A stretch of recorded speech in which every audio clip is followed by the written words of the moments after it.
Tonight, it is my distinct privilege to introduce two people who have certainly had a hand in changing the world in which we all live. Laura Pacheco is the producer-director of the documentary we're going to see tonight. She is a producer at Nova and at WGBH, and she is a remarkable filmmaking talent. Joan Blades began her career in Silicon Valley as an entrepreneur, co-founding with her husband Wes Boyd the software company Berkeley Systems. They sold the company in 1997, but continued to envision new roles for cutting-edge technology in our lives. In 1998, she and Boyd created an online petition titled "Censure President Clinton and Move On to Pressing Issues Facing Our Nation." So overwhelming was the response that it started a movement and an organization now known throughout the world as MoveOn.org. In the almost decade since MoveOn was created, it has become a clarion voice for reform in our nation. In 2006, Joan Blades teamed up with Kristen Rao-Finkbeiner to apply the lessons learned at MoveOn to a new area of our public discourse: mothers and family rights. With Rao-Finkbeiner, she wrote the Motherhood Manifesto, founded MomsRising.org, and served as executive producer for the documentary we'll see tonight. She's also a contributing blogger to the Huffington Post, and her prominence as an online organizer led Ms. Magazine to name her the mother of cyberspace mobilization. Last month in her blog, she laid out one of the central challenges facing working mothers, and indeed facing our nation today, saying, and I quote, "Women without children now earn 90 cents to a man's dollar. Mothers earn 73 cents, and single mothers earn about 60 cents to a man's dollar. A study done last year revealed that a mother is 79% less likely to be offered a job when all other factors are equal." Ever wonder why there are so many women and children in poverty? Ever wonder why there are so few women in leadership? Since over 80% of women become mothers, I would say that women have a long way to go before they have equal opportunity in this country. Here to share with us their documentary, The Motherhood Manifesto, and explore the questions it raises for us all are Laura Pacheco and Joan Blades.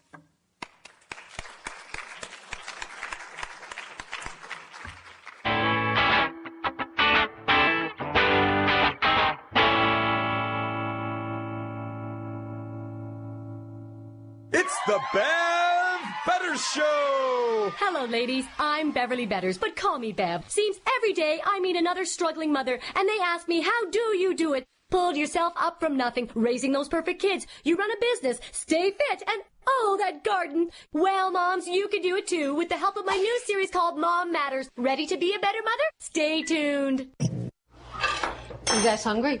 Yeah. Excellent. I am starved. It's St. Patrick's Day at Kiki Papard's home in the Pocono Mountains. Her son Jim has come to visit. He and sister Carissa are doing well in new jobs. And Kiki has also found full-time employment with decent pay and perks. My mother was born in Poland. She and her family were captured by the Russians and put in concentration camps. And when my mother raised us, she said over and over, you make sure you're proud to be an American. Until 1994, Kiki and her children lived on Long Island. Her husband had left her years earlier. Her mother helped her raise her children while she worked overtime to support them. Then suddenly, her mother died. It left this big gaping hole. Not to mention, then at that point, my son was responsible for raising my daughter because I still had to work. I mean, that was all there was to it. Overwhelmed, Kiki sold her New York home and looked for a cheaper place to raise her children. We found this lovely home in Pennsylvania. People said to me, do you know anybody there? I said, no, it doesn't matter. We can just start all over, you know. And they said, well, what about a job? And I said, I have wonderful skills. I'm not going to have a problem. And then the very, very first question on my first interview was, tell me, are you married? And I'd say, no. Well, do you have children? She said yes. He says, oh, we don't hire women with children. And I said, why? He says, they take too much time off from work. I said, you're kidding me, right? Other interviews also ended abruptly with the same response. Kiki called the Pennsylvania Human Relations Commission asking if the discrimination she experienced was legal. And they said, yes. Yes what? Yes, you can be denied a job because your marital status. I go, you've got to be kidding me. This can't be real. This is wrong. This is absolutely, positively wrong. So he says, yeah, you're going to have to get a law passed. So, well, then fine, I will. And I said, what you're going to need eventually is a sterilization certificate if you want to get a job in Pennsylvania. Mr. Donnelly up in personnel said for me to give you this card. I'm your new bearings inspector. Oh? Oh, well, now.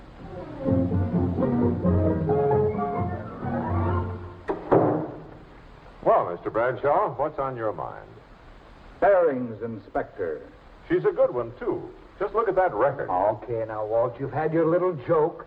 Give her to somebody else. I asked for a man. We don't have a man with her qualifications. Seriously, Brad, get that chip off your shoulder. What's wrong with her? She's a woman, isn't she?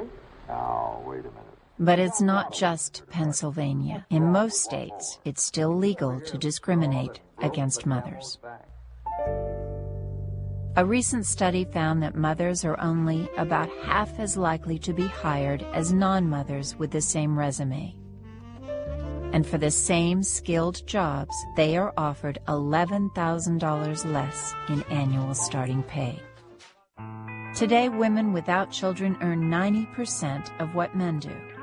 Yet for mothers, that number drops to 73%, and for single moms, to about 60%. A college graduate who becomes a mother can expect to forfeit nearly $1 million during her working life. And it's not just wages either. In the land of family values, mothers and families receive less support than anywhere else in the industrial world. We have virtually nothing. We have some supports in place for the poor in terms of health care and child care subsidies. But for people who are working and who aren't making much money, they are completely on their own.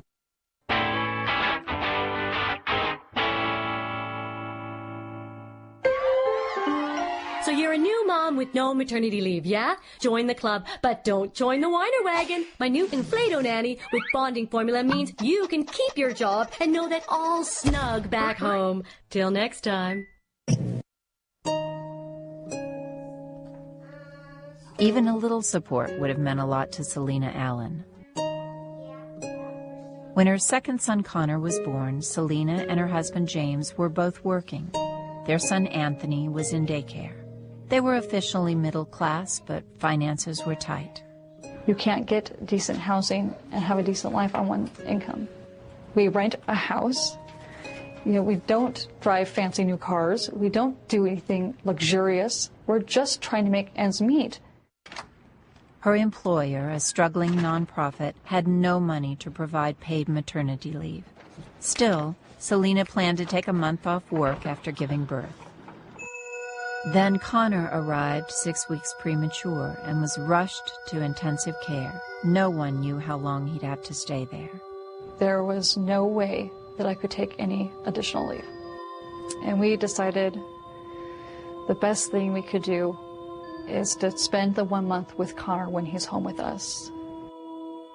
I gave birth on Wednesday, and on Monday, I went back to work. It was like a piece of me got left in that hospital, and now I had to pretend that I'm okay. Many studies have shown how important it is for parents to have time to bond with newborn or newly adopted children. Today, only 1 in 7 American workers receives paid childbirth leave. That makes the United States unique in the world.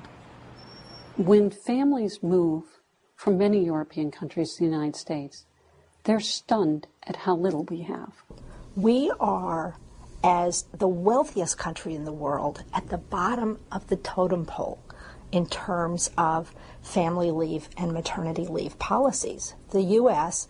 is right down there with, believe it or not, Lesotho, Swaziland, and Papua New Guinea. That's our competition. The whole rest of the world has us beat. Paid parental leave has been proven to lower child mortality, improve children's learning, and reduce juvenile delinquency. Open wide. That building of that relationship between moms and dads and their infants is so critical in that first year. That's why Canada recently increased paid family leave to 1 full year. And why California became the first state in the U.S. to offer it. William, Mommy can only find the regular scissors. You want to try to do it with that? I think you're old enough now. California already allowed mothers 6 weeks paid disability leave after giving birth. He's 6 weeks old, so literally, if I didn't have paid family leave, I would be going back to work tomorrow, on Monday, and I'm not ready. Okay, Papi, Mommy's gonna change your diaper. The new law allows 6 weeks more for bonding with newborns and adopted children, or to care for sick relatives and domestic partners. Both parents can take the leave. I think that men are becoming more enlightened about the fact that they, too, share the responsibilities of parenthood. We have, surprisingly, lots of men, and more men all the time, opting to take the paid family leave. California's labor movement made the bill a priority. Of course, we had to convince 2 houses of the legislature and then a governor to sign it. We brought busloads of people to the legislature talking about the problems they had in caring for their newborns, educating legislators about the need to bond with your newborn. And if we are, in fact, a pro-family culture, a pro-family state, pro-family politicians, this is a way we can really do something to protect our families. California's workers actually pay the entire cost through small payroll deductions. That helped win important allies. There were a lot of business owners out there that did think it was the right thing to do and that supported us. We did do a poll before the bill was passed, and across the board with everybody, it was positive. Republicans, moderates, Democrats, old, young, different ethnic groups, men, women. I mean, it was really kind of astounding.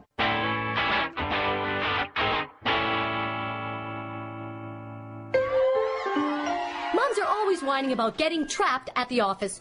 Ladies, please, you can pull full shifts and keep the home front running smooth. My secret? Technology. It keeps us connected, even when we're not. Don't have to be chained to the stove all day. Just set the timer and you're on your way. Remember when they told us the age of leisure was coming? Tick tock, I'm free to have fun around the clock.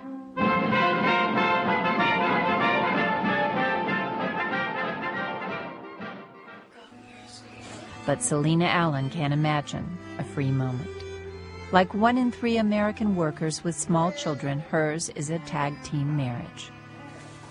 My husband works graveyard, and I work days, and we have the children in childcare part-time, because that's all we can afford. James gets home at 7 a.m. and sleeps till noon when he must pick up Connor. I get in the car. Selena takes her boys to school and childcare on her way to work.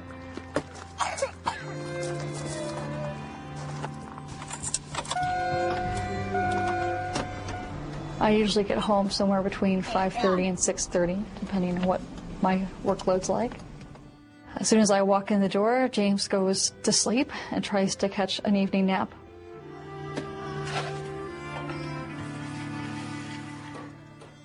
At 8 o'clock, we eat our dinner. He gets ready to go to work. You put that back in the refrigerator? He leaves at 9 o'clock. Then I get the kids to bed and go to sleep. He does that Monday through Friday. It's been a horrible strain on our marriage.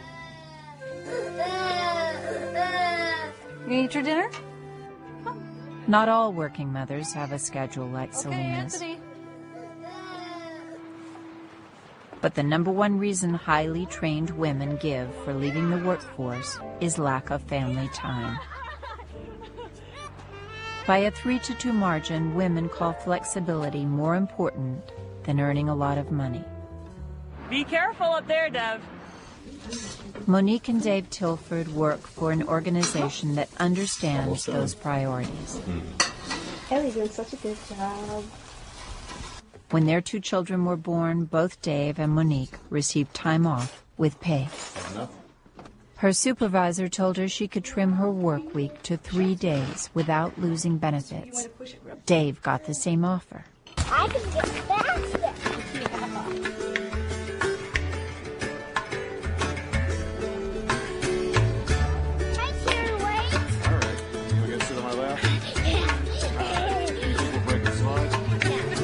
Make a little fire, jump over it. Make a big leap, jump over it. Grab your baby's hand, jump over it. This is a time for love. It's back and go. Most women and some men face a situation where their career is directly harmed by their decision to have a child. That's not been the case for me at all. My career actually advanced. I returned from maternity leave and took on the acting executive director role for the Center for a New American Dream. There's also then the Kids in Commercialism program. The slogan of the Center for a New American Dream is more of what matters. Salaries at the center are modest, but employees work a 4-day week and enjoy flexible hours. We're all extremely dedicated to the cause, but it's not unusual for someone to take time off in the middle of the day to go watch a softball game or to tend to a parent-teacher conference. Monique's workday ends at 5:30 with a 5-minute walk to pick up her older daughter from preschool. And we walk hand in hand home. It's what every woman wants.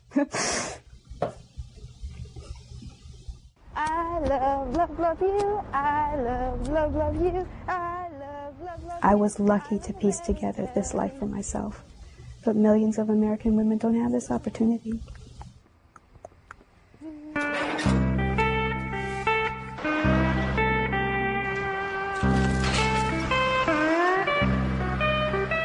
If every American employer were like Jim Johnson, they would.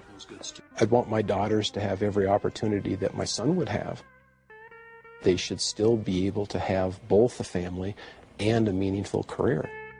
Jim Johnson runs a company that's been in his family for 107 years.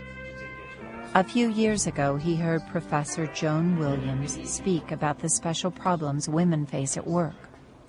And it was so thoughtfully done that it really had an impact on me. I got a lot more empathy for my wife and for women in general. He told me that he went back and asked his HR people, when we don't give benefits to part-timers, does that hurt primarily women? And they said yes. Well, he was shocked. That's not what he wanted. Okay, Carmen, are you ready to go? Yes, I am. Okay, you're taking 819. It's you. So Jim decided to make his workplace family-friendly. He called his employees together and asked them if they'd be interested in flexible hours or working at home. So they set up their own schedules. They backed each other up. We noticed that we could start attracting talent that we had not been able to attract before. And our turnover slowed dramatically. Many of Jim's employees, including men, now work at home, saving workstations. Business is booming while costs are down. Jim Johnson has done well by doing right. A Republican and a conservative, he believes other businesses will do the same if employees ask them to. I think that the first thing is for people not to be afraid to go to an employer and say, boy, I'm really struggling with my family and work. I really believe in the free market system. Rather than have the government come in and dictate things to business, I think that business should deal with these things themselves. But will they? Joan Williams has her doubts. You can't depend on the market to solve the problem. Work family advocates have for fully 25 years been making the business case to individual businesses, and we have seen truly snail-paced progress through the economy. There are a few best practice employers, and Jim Johnson is one of them, but the bulk of employers are way back here. we need legislation of the sort they have all over Europe. In many European countries, new laws assure equal treatment for part-timers, while allowing all employees to reduce or adjust their schedules. In the UK, they've passed a law that is called a soft touch law, which provides the employee the chance to ask their employer for a new kind of schedule, whether that means going from full-time work to part-time work, a change in the hours and a compressed work week, any kind of different jiggering of their schedule because they need it to care for a child. In the Netherlands and Germany, the laws go further. Employers are required to grant requests for flexibility or reductions to part-time work unless such changes would cause proven hardship for the firm. Part-timers keep the same hourly salary, health care, and prorated benefits.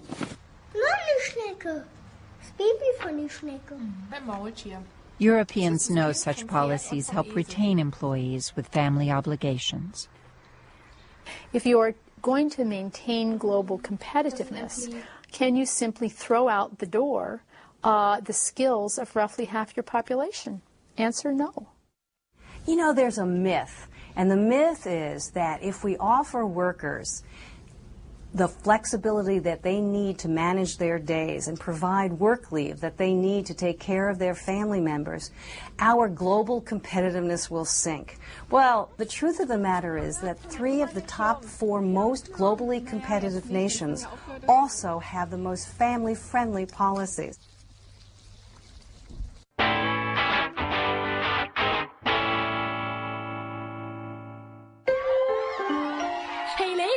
We all know the trouble hours. Kids home after school, but before work's done, what's a mom to do? Choose shows carefully, and they'll learn about healthy eating, world events, even conflict resolution. Till next time.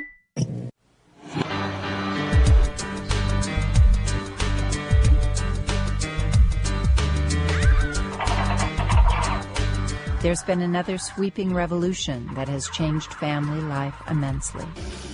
And sometimes its impact feels overwhelming. Mothers are very, very concerned about the culture. They're concerned about the ways in which our culture is making it difficult to instill positive values in children. They're concerned about media, and they're concerned about advertising. American children spend 8 hours a day connected to media. There's been just a firestorm of competition among advertisers to get to children at younger and younger ages. Then there's the program content. 1,000 murders and 10,000 violent acts each year. A doubling of sexually explicit scenes in the past decade. Each day, 40,000 American kindergartners are home alone, along with 14 million other children who are unsupervised after school. You know, parents have to be real careful and know what their children are watching and doing. For police officer Don Arnold, the time between the final bell and parents' return from work is the busiest time of day. The trend I've noticed in the last 9 years is more parents are working, and kids are getting let out of school between 2:30 and 2:45. Oftentimes that can leave almost 2 hours or 3 hours even before a parent's home to take control. The tempo picks up, and we respond to more juvenile crimes. The likelihood of trouble starting is exponential. Most incidents aren't major, but reckless driving, vandalism, and burglaries are all too frequent. During the day is a prime time while parents are at work to break into people's houses. Officer Arnold wishes there were more after-school programs to involve kids in positive activities. What do you do when you come home and you're hungry for a snack and you want to have something a little bit healthy and there's some leftover chicken? Programs like this one. McClure Middle School stays open after hours to offer students free fun and supervision. A school levy passed by Seattle voters makes classes like this one widely available. I call it creative cooking, but we also do a little nutritional information. Remember how we cut? Remember how we did it before? Janet Bell could have used help like this herself. She gave up a career as a scientist to stay home with her children. It's always been very difficult to figure out that piece of what to do with your children if they're pretty young and they can't be on their own for a couple hours after school. When I was growing up, we had a lot of neighbors at home, so when you came home as a middle school child, you know, there were people kind of monitoring, and there's some accountability in your community. Nowadays, there is nobody. They're all working, so I think the kids are left to their own devices. The Seattle levy also pays for buses to take after-school students home at the end of the day.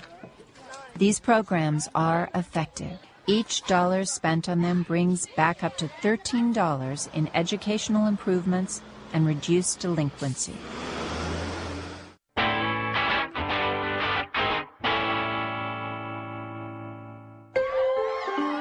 Let's face it, moms, we can't all have health care. We're not Swedish. But we can do right by our kids and avoid pesky medical bills with a little well-placed padding. Remember, an ounce of prevention is worth a pound of cure. Till next time.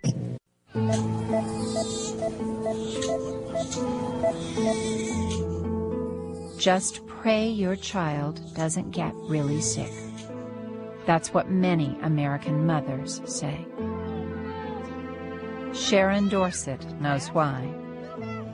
Her son, Zachary, looks like a happy, healthy boy. Happy, yes. But Zachary Dorset has a rare disease called primary immune deficiency. The problems showed up soon after he was born. When he was 3 months old, he got pneumonia, and it was really bad, and he was sick for months and months. He needed continual medical treatments. He also suffered from asthma and other illnesses. He would go to the doctor probably once a week, twice a week sometimes more than that. Zachary being sick all the time just was frustrating, and it was hurtful. You know what I mean? Just watching him suffer sometimes was just horrible. Though the Dorsets had health insurance, it didn't cover everything. There were the co-pays and expensive medicines. Antibiotics have always been a big part of Zachary's bills. Sometimes the insurance company would refuse to pay for them.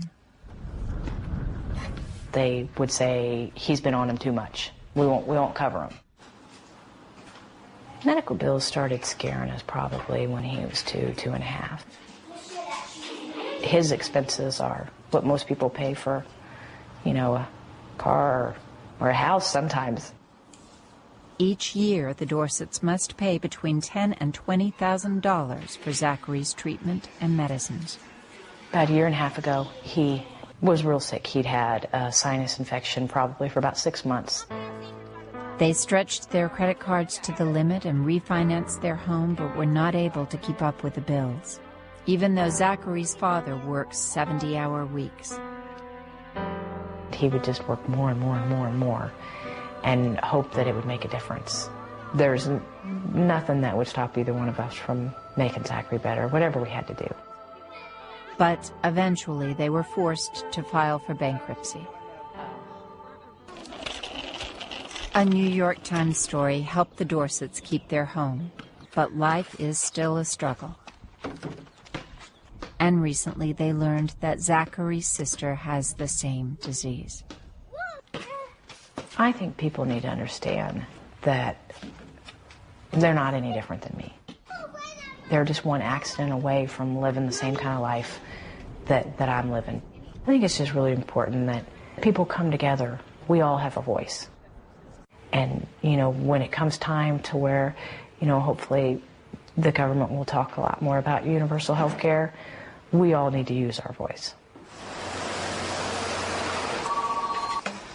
Family practice, Lisa. Millions of other families are at risk as America's health care crisis deepens. Today, medical bills are a factor in half of all bankruptcies. 2 million Americans a year are affected, 20 times as many as in 1980. Hi, Maureen. How are you? Fine, thank you. If you look at the national statistics, patients who have no insurance are 2 to 3 times more likely to die when hospitalized with the same illness as somebody who has insurance. I mean, it definitely affects their health. There's study after study to show that. We know that that's the case. And I see it myself. And, I mean, it haunts you, really. Had a good day at school? Yeah. 9 million American children have no health insurance. Want to listen? Are you still ticklish? Dr. Deborah Richter remembers a patient she was too late to save, a young man who died of diabetes at the age of 21. And 2 years later, his sister had a baby, and she also had diabetes, so the baby was born deformed. Both the baby and the sister also died. So this mother lost her 2 children and her grandchild within a 2 years' time. And it was mostly because they went through many periods of their lives without insurance. During those periods, they couldn't treat the diabetes, causing complications that eventually killed them. After you see enough of those cases, and I saw so many, you can't help but get involved. I mean, there's really no other way but just to remedy the system. It would be hard to argue that the system isn't broken somewhere. America spends far more per person for health care than any other country. We should be the healthiest country. Instead, we're way down the list. Our outcomes are really worse than any other industrialized country. So if you look at life expectancy, maternal mortality, if you look at infant mortality, if you look at almost any health outcome, we rank far below the other industrialized nations. One way to start catching up and actually save money on health care would be to fully insure all children through a program like Medicare. It's fairly inexpensive to insure all kids, and the reason why is because most kids are healthy. It would also remove one big worry from American mothers' lives. Providing paid sick leave would remove another. It is the duty of anyone suffering from a contagious disease to remain at home until the doctor feels it is safe for him to go out among other people. More than half of all American workers get no paid sick leave, so many go to work ill, infecting others. This is an enormous problem. It's called presenteeism. Can you imagine if you go to a restaurant and your waitress, for example, is really, really sick with a bad cold? She couldn't afford to stay home because she didn't have a single paid sick day. So she comes to work, she passes you your burger, you get a cold. This is a problem. Evidence shows that children recover faster from illnesses when their parents are there to care for them. They get better faster from chronic diseases. Their asthma gets under control better, their diabetes, their epilepsy, their acute injuries or illnesses. Their vital signs are better. Every measure of heart rate, temperature, etc. gets better faster. Almost all countries guaranteed paid sick leave, including time to care for sick children. Among industrial nations, only the United States does not. The Healthy Families Act, recently introduced in Congress, would change that by providing paid sick days to all workers. It's not rocket science. What we need to do, we need to provide workers with paid sick days so they can take care of themselves, take care of their children, take care of elders.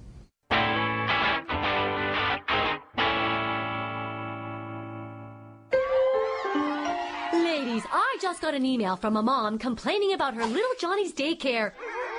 Yikes! That is rough. But you know what? My mother never sent me anywhere fancy and I turned out fine.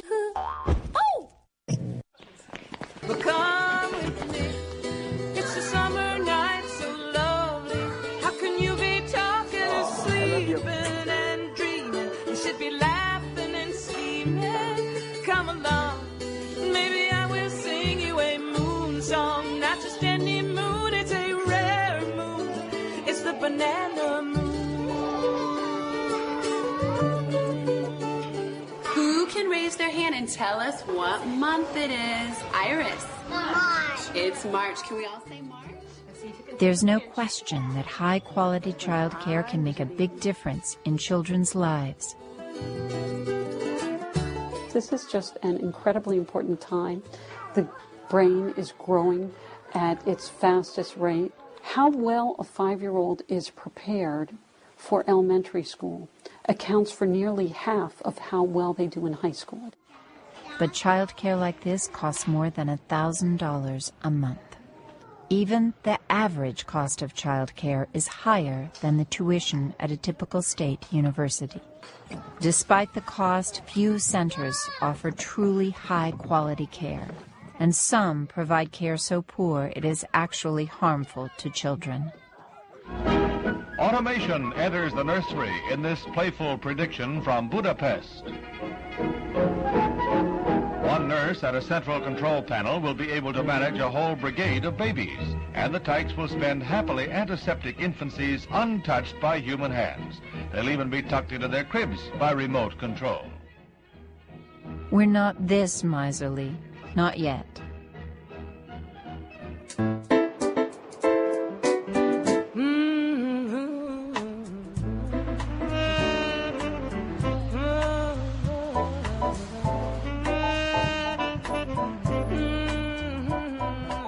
Though few tasks are more vital to our future than caring for young children, Good morning, Kyra. Good morning. Good morning. How are you? the average childcare worker in the United States earns only $17,000 a year. Grandma's House Child Care Center has been a daytime home for South Chicago children for the past 10 years. Anjanita Tanner has a degree in early childhood education and 22 years of child care experience. Child care providers, we're not babysitters. We do have creative curriculum for our children. Now, okay, when you go to the dentist, what you have to do, Justin?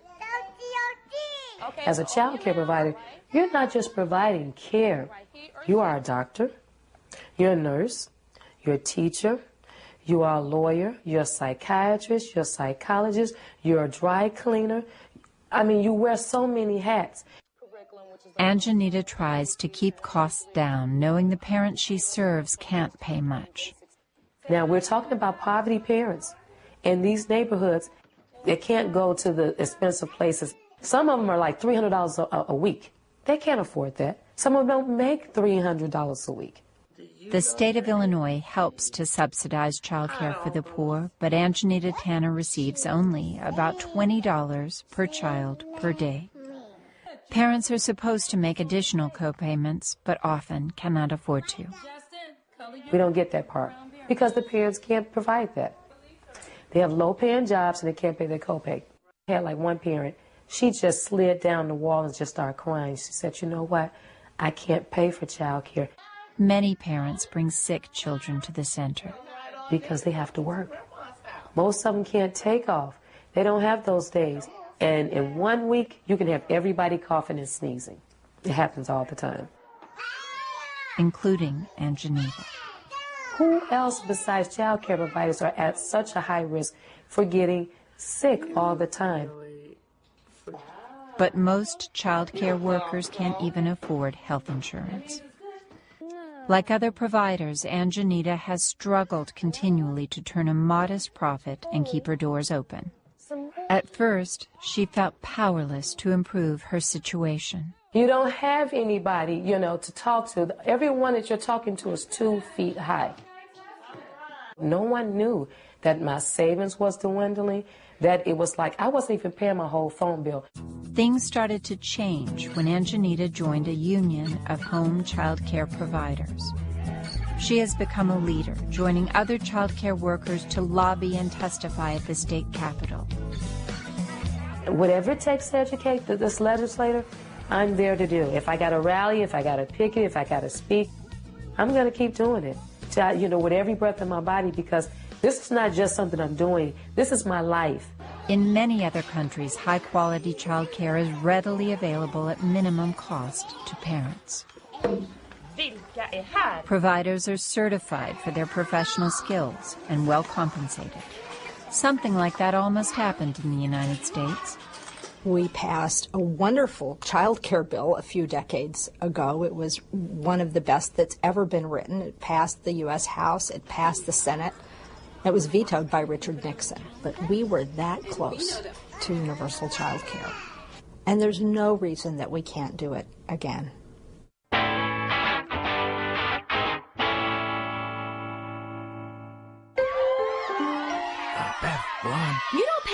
enough of this. I can't do it all. I've had it. If I have to do another stretch,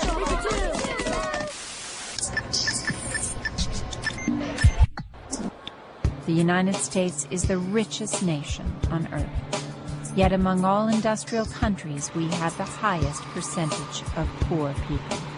Many people who work full-time as minimum wage workers must depend on government subsidies in order to make ends meet. In 1968, the minimum wage bought nearly twice as much as it buys today. If it had kept pace with inflation, it would now be $9 an hour. Most minimum wage workers are adults. The majority are women, many of them supporting children. Raise minimum wage! Raise minimum wage! Now, however, hope may be on the way. In several states, citizen initiatives have led to important increases in the minimum wage. More than 100 American cities have had living wage campaigns. The question is, what is an economy for? I mean, if an economy isn't to support working parents and to support their caregiving and to give them free time to take care of the other parts of their life in terms of participating in their communities, being active citizens, being stewards of the environment, then what are we doing this for? There is darkness in these hills. I am not afraid. Hope lives in these quiet hills. Quietly, a movement is growing, led by people like Kiki Papard. For the past decade, she has been trying to end discrimination against mothers in Pennsylvania. I still believe that each voter makes a difference, and I always will. I'm going to just keep on fighting and fighting and fighting, you know, and keep on calling and keep on writing. It's got to happen. From small towns to big cities, the movement is taking root. Policies have to change, employers have to catch on, policymakers have to catch on, that it's not okay to have a system where people are making these choices, where people have to choose between putting food on the dinner table or being at the dinner table. In New York, young lawyers are joining the campaign. We came together to form a better balance because we saw there was decades, years of research on work-family conflict. There's so much out there, but very little advocacy. Title VII. They want more workplace flexibility, especially for low-income workers. It'll take us a while to get it, but I am confident that we'll succeed. And when we do, that is going to have an enormous impact on a lot of people's lives. Momentum is building, state by state, and there are federal stirrings, too. Congresswoman Lynn Woolsey knows from experience why America's working families need help. Actually, I was a working mother myself, but I had never intended to be a working mother because I grew up in the 50s, and Good Housekeeping magazine was my Bible, and my children were 1, 3, and 5 years old when their dad abandoned us. So I went to work immediately. But at first, she earned so little she had to supplement her income with welfare. Now she has written a bill called the Balancing Act, which has several dozen sponsors. It includes paid family leave, benefits for part-time workers, support for high-quality childcare, and after-school programs. When I talk to moms, they get it. You can just see their eyes light up because they see somebody that understands the pressures they're under. Tonight on Now. When political strategist Frank Luntz speaks, Republicans listen and repeat his words. And I'll tell you something about these women. I haven't done this publicly before. The number one issue to them, it's not education, it's not health care, it's not budgets, it's not even the war. What could it be? The lack of free time. The number one thing that matters to them is that they don't have the time that they want for their job, for their kids, for their spouse, for themselves, for their friends. The issue of time matters to them more than anything else in life. He says that no one has proposed what swing voters, especially women with children, really want. No one has created an agenda, what I would call the free time agenda. So it's up for grabs, just like these swing voters are. I think that it's time to put our money and our policy where our mouth is on family values. In their new book, The Motherhood Manifesto, Kristen Rao Finkbeiner and Joan Blades offer a 6-point agenda for improving the lives of the majority of Americans. A lot of it is about supporting our neighbors and our families and friends and getting together and being able to talk about these issues. And a lot of it also is about telling our elected officials that this is important and we matter. So there's a ton of things that we can do, and we're hoping to provide lots of avenues to do them. They've begun providing them through a new grassroots organization called momsrising.org. And Moms Rising has already mobilized dozens of other groups and thousands of activists.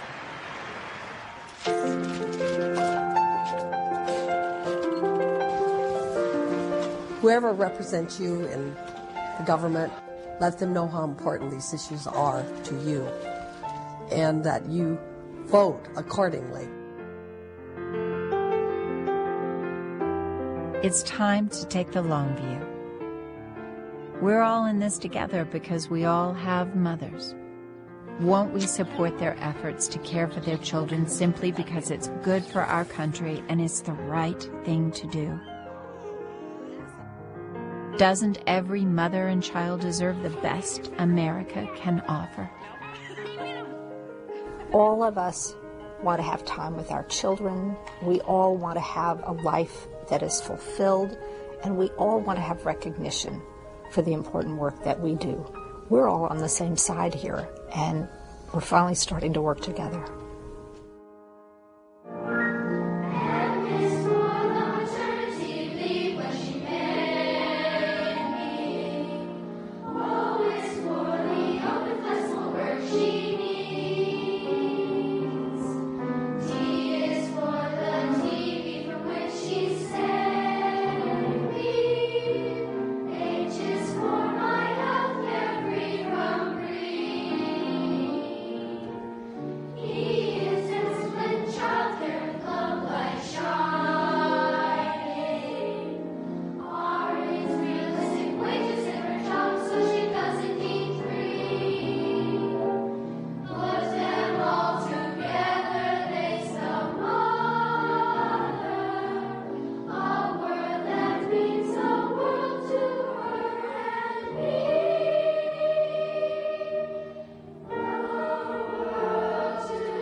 We're very lucky tonight that we're not just screening the documentary, but we have the two women who produced the documentary with us so that we can open up a discussion about everything that we've just watched.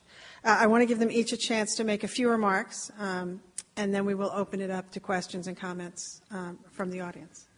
But you want to start, Joan?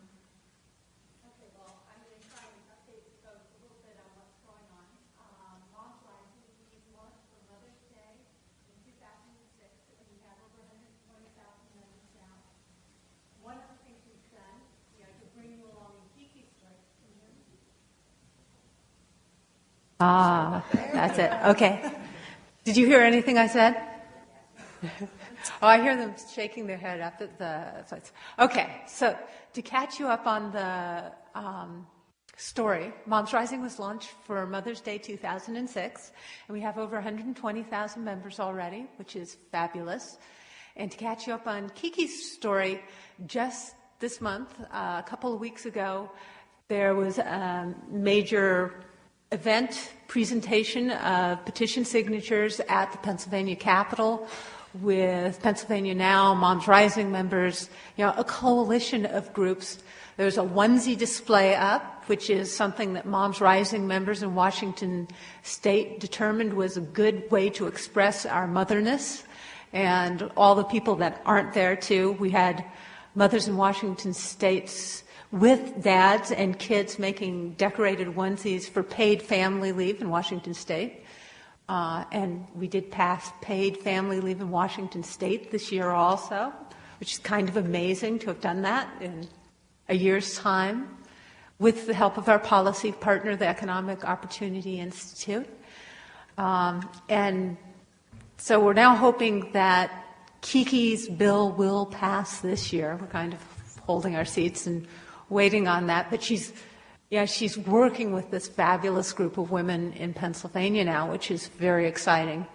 And the Moms Rising team is distributed around the country, and we're working in state and on the federal level. In addition to the manifesto points, we've had moms get excited about the lead issue, the lead in children's toys and other items, and been part of a mobilization around that, which has actually got some work on the CPSC, the Consumer Product Safety Commission, because coming from the Move On background, I really believe passionately in the importance and power of grassroots participation. And what we're seeing is that it, in fact, is particularly powerful in this area where there haven't been people speaking out so loudly. And I am happy to say, I'm happy to see a lot of men here tonight. This is proportionally a lot of men, believe me, especially with, I understand, the Red Sox game going on. I'm very impressed. And we launched Families Rising for Father's Day this year because, let's face it, all these issues affect families, and it's a complete package. So it's just, a mirror site, and we're looking to find the voices that are going to be right for leadership in that group. And it's there's a lot of work to be done still. You may have noticed that, but it's wonderful to be working with a growing and dynamic group of people that I think are going to make a huge difference. I'm going to let Laura say anything she wants and then open it for questions. Well, I just want to say thank you also, everyone, for coming in, especially the men, because as Joan said, we don't often get too many men yet in our presentations that we do. I hope some of what you saw tonight shocked you. I know when I first started reading the manuscript, the Motherhood Manifesto, and reading what Joan and Kristen were writing, I was utterly shocked. I thought they must have just found, sporadic people that were sort of anomalies, people going through these sort of events in their life. And what I realized was this was everybody. I started noticing, my sister was having this issue at work, and my mom had actually gone through this, and my neighbor was really struggling how to figure out, how to balance work and family. And it really made me realize that these were issues that needed to be elevated because they were affecting all of us. And I think what Moms Rising is doing is finally starting to raise these issues to the surface and inspiring people to get active and work on them. That made me think, that's the one thing I should say. Having seen this documentary now, it's available online at momsrising.org, and people have house parties with it all the time, and we encourage that strongly, as well as becoming part of this growing group, which is one of the reasons I occasionally travel around and talk, because that helps make that happen. I'm hoping everyone here will be a part of that. Thank you. And now is the time we want to bring your voices into the conversation. So that we can hear you all, I would ask you to come down to the microphone. If you want to ask a question or make a brief, I stress the word brief, comment, but this really is about public dialogue, so you're more than welcome to offer comment. Please keep in mind that this program is being recorded for the WGBH Forum Network, and understand that by speaking, you are giving us permission to record your remarks. Do we have people who'd like to come down to you need to come down to the microphone. So go ahead. It's okay, you can stand there. He'll correct the mic, so go ahead.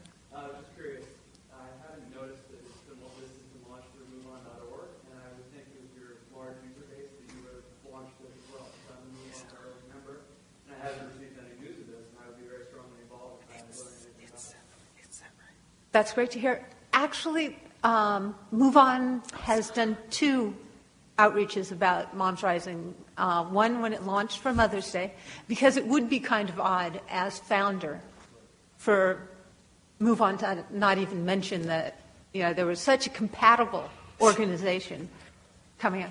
But the fact is, for Move On, it's always, it's what the membership is most passionate about, and what the membership is, the set of priorities they've set for us are not motherhood issues.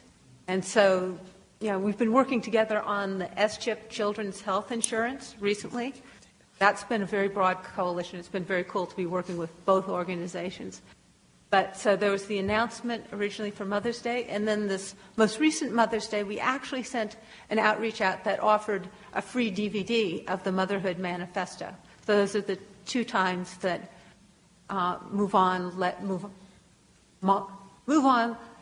members know about Moms Rising. And, it's our commitment to always have whatever we send out be a service to our members. And I hope Moms Rising will be doing as well as that. That's the objective.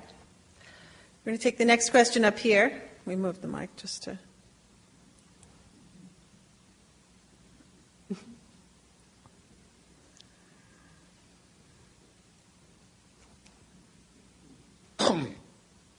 At the beginning of this century, Jane Swift became the acting governor. She was the first. She was the first governor who was pregnant, and and therefore the first governor to give birth to give birth to children right during her administration. And I believe that the public at large was quite skeptical about whether she was able to fulfill both roles. My question is, did she fail to get nominated more because she was a new mother, or was it more that just that Governor Romney had more money plus other resources to advertise himself than the then acting Governor Swift? Thank you.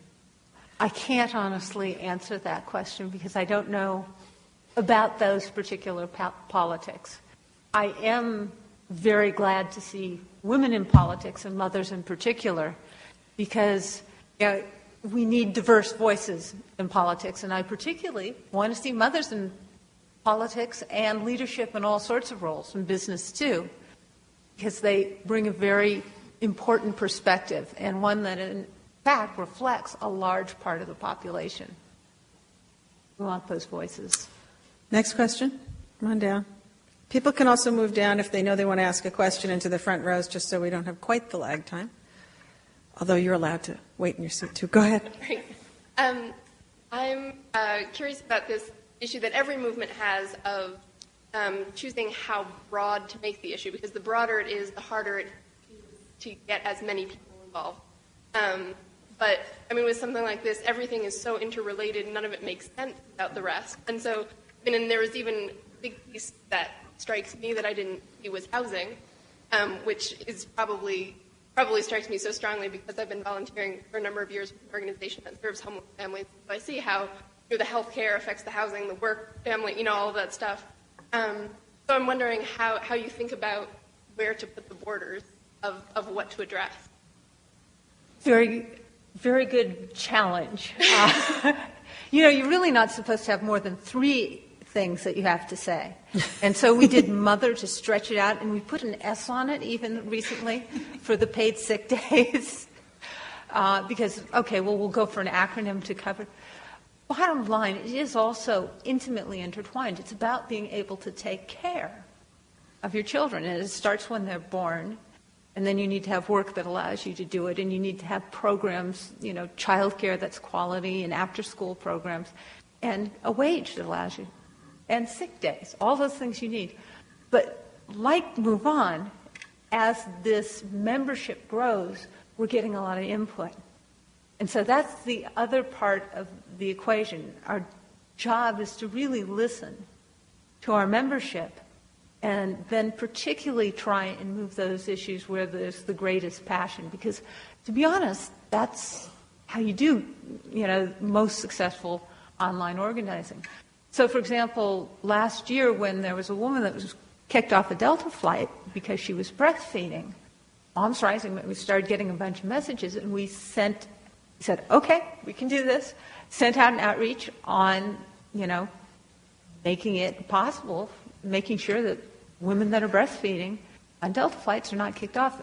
And they got back to us and said, we're going to do training, we're going to make sure that in the future this doesn't happen. And so there are actually times when, businesses can be even more responsive than government. And the challenge of this is, this is about creating culture change and creating policy change, and it is interwoven. So it's going to be a real challenge not to take on the whole thing at once. On the other hand, you have to take on what may at times seem impractical. So thank you. Next question. I was the first woman to serve while pregnant in the New Hampshire legislature. So, thank you. I have two comments. One is that this organization is also for parents, grandparents, grandmothers, and grandfathers, because we are now working, and in order to help our children, we need the time to be able to do that. Time off to take care of our families and our grandchildren. And also a very inexpensive thing that industries can do is provide a rocking chair and a refrigerator for breastfeeding mothers. And that costs very little, and there's no excuse why every organization in America doesn't have that. Absolutely agree. And there's actually a Breastfeeding Promotion Act that is up now, and we're going to be supporting it, and hopefully it will get passed. But Lynn Woolsey's legislation has a couple dozen sponsors, but we need a lot more than that. That's the challenge. When you have really good grassroots support, all of a sudden these leaders that would like to be getting you what you want can actually get there. So. Next question. I hope I can organize my thought here. When I was watching the film, I got very emotional. There are a couple of things I can really relate to as my personal experience. I was able to be here tonight because my kids were at overnight camps at school. So another point, echoing with the in the film, that there's, what we're craving for is we need time. We want more time. And I just returned to work after staying at home for 7 years. And I just, everything that you show in the film just struck a chord. And my question to you is, as a mother of, I didn't grow up in this country, and how do you motivate, the example you gave, you can house a house party to screen the film to get the point across, but how do you motivate, how do you outreach to mothers who don't have channel, maybe they don't have access to the computer, they don't know about, mom rises, or people who don't speak English? How do you, and how do you give people concrete strategy how to do more advocacy work? Like, I have a graduate degree, but I still feel kind of powerless or voiceless. I don't know how to do this kind of work. And then I wanted to help, but then there are people who know the importance, but they don't have the time because they have to work and they don't have the energy to do this type of work. How do you give your members how do you inspire other people, give them the concrete tools to participate? Thank you. Well, that's a big question. And, one place we have an opportunity is in the online sphere. And that's starting to build, and that's very helpful. But when you want to, go beyond the online sphere, the documentary is a very good place to have house parties, and then you start building community locally, because a lot of these issues are very local. And if you're at a company or at your preschool, and you can be building community and understanding there. And I'm hoping we're going to have resources someday soon to be doing cell phone organizing, because there are a lot of communities that, as you said, don't have good access online, but there's very good cell phone penetration in many of these communities. There are a lot of things we have to learn still. Clearly we haven't figured it all out, but there are places that we'd like to explore, and go deeper with successes, which is basically what good online organizing is about, and I'm guessing it's going to be the same for cell phone and others as well. Next question. I have a question about the S-chip debate that's going on now, and it just makes no sense to me that there's any debate about this at all.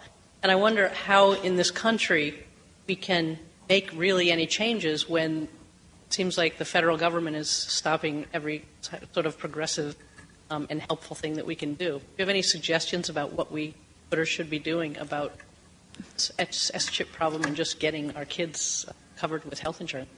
You're talking to me on a day I don't feel very good about that. Sorry. But it is, it was very close, and that's why you then go the next step. It's about becoming aware and educating. And then it's about voting. One of the reasons I started Moms Rising is we still have half of the population that isn't showing up when it comes time to vote. And these are kitchen table issues that affect just about all of us. And not everyone here is a mother. But I can give you odds. Everyone here either has or had a mother. It's a universal piece. And it's a connector where we're crossing partisan lines many times on these issues. We're crossing cultural lines, we're crossing economic lines. There's a lot of commonality here.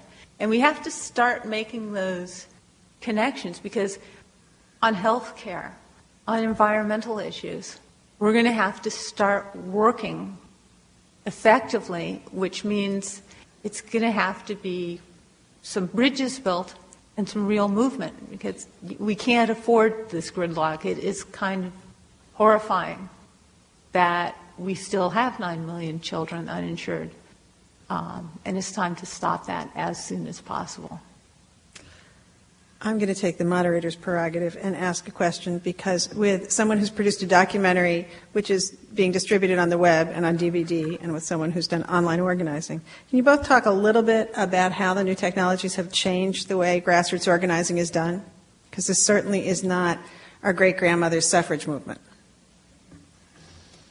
Well, I think house parties are an excellent way to bring your community together, watch a film together, and then discuss with one another, what can we do?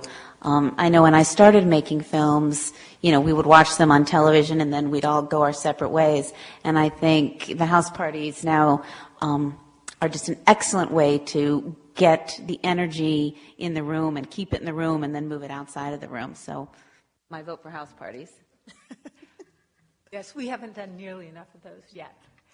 But more than that, you now have YouTube and social networking sites that really we're beginning to explore, but we haven't fully realized what the opportunities are. And it's going to be fun finding out. I think we're going to learn a lot, and a lot of people are going to connect through these new mediums.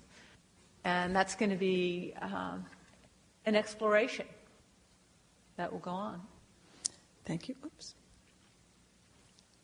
Next question. Hi. My name's Kathy Abbott. I'm a lactation consultant.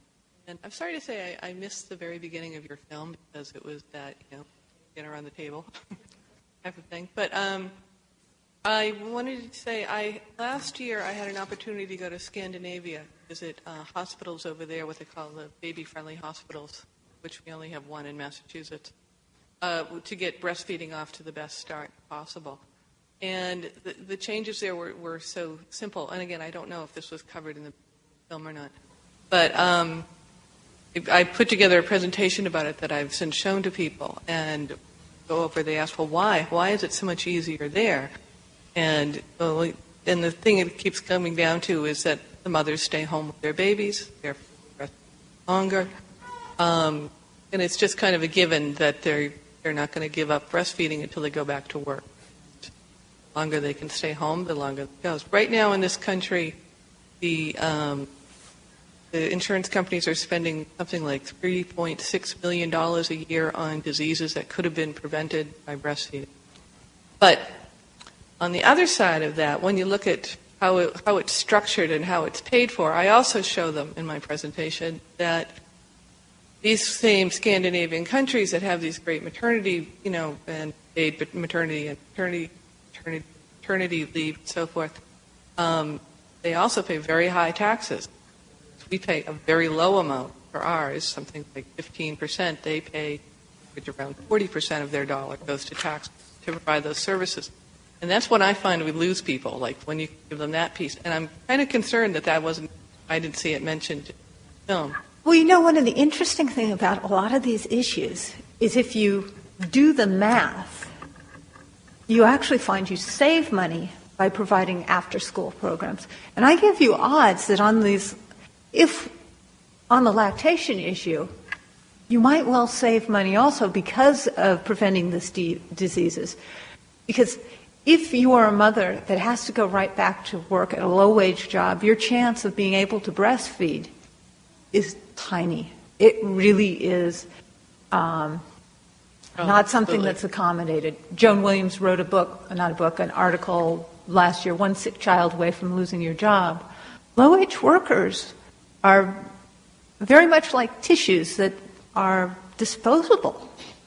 And so for a sick child, for breastfeeding, there's no accommodation. And if we were to help that to happen, to create that as a standard, it would rejigger our system, but I'm not convinced that it would actually cost us more because of these other savings. It's like not providing health insurance to children when you have them showing up at the emergency room much sicker and having long-term ill effects from not having been cared for not being immunized. If you actually factored that into the cost, there's a lot of folks that would argue that you would save money by giving all children health insurance. I think the difference is saving money for society as a whole and how much is being taken out of my paycheck each week.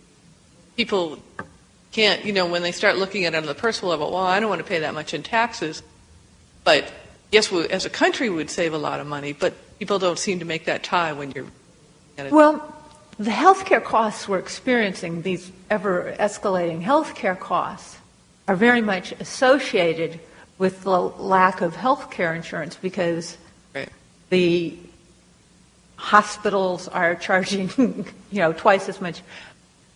I don't know exactly how much, substantially more than the cost of your actual visit because of all the people that don't have health care.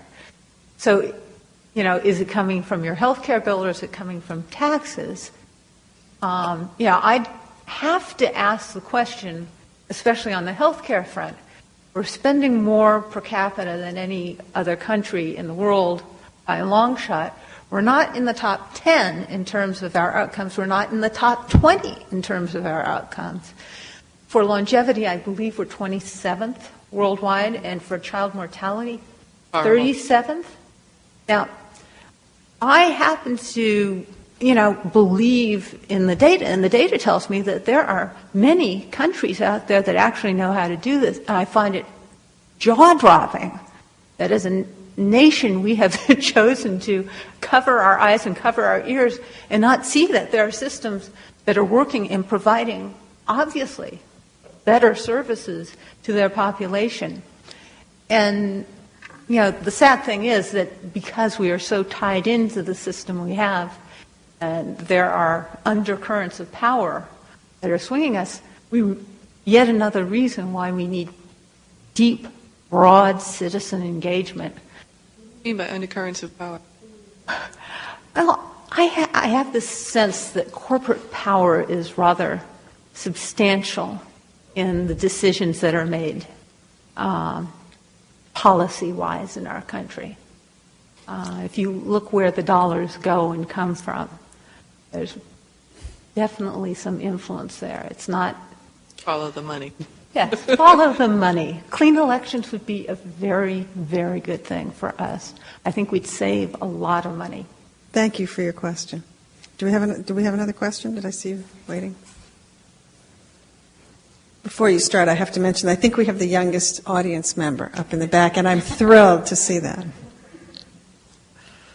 Go ahead. This question is about the dynamics. traditionally, the benefits for the workers, health insurance, the time off. That whole dynamic has changed because of the unions are no more. Those particular types of jobs that had unions have been moved elsewhere. And I'm wondering if where the jobs moved to, like Mexico and different places like that, now their dynamics have changed. How is that affecting their health care, their benefits, and how does that all tie in? And what's affecting us now? Is it making their system worse? Are their benefits going to be worse now? And it's a whole ethical thing that needs to be brought out, I would think. Have you looked at that? I mean, I know beyond the borders at all.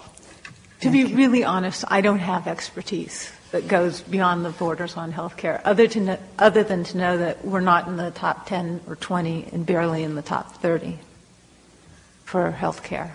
Do you have any answers, Laura? No, I don't. Sorry. Do you happen to know how much organizations like this are replacing the union? United States unions that have been lost?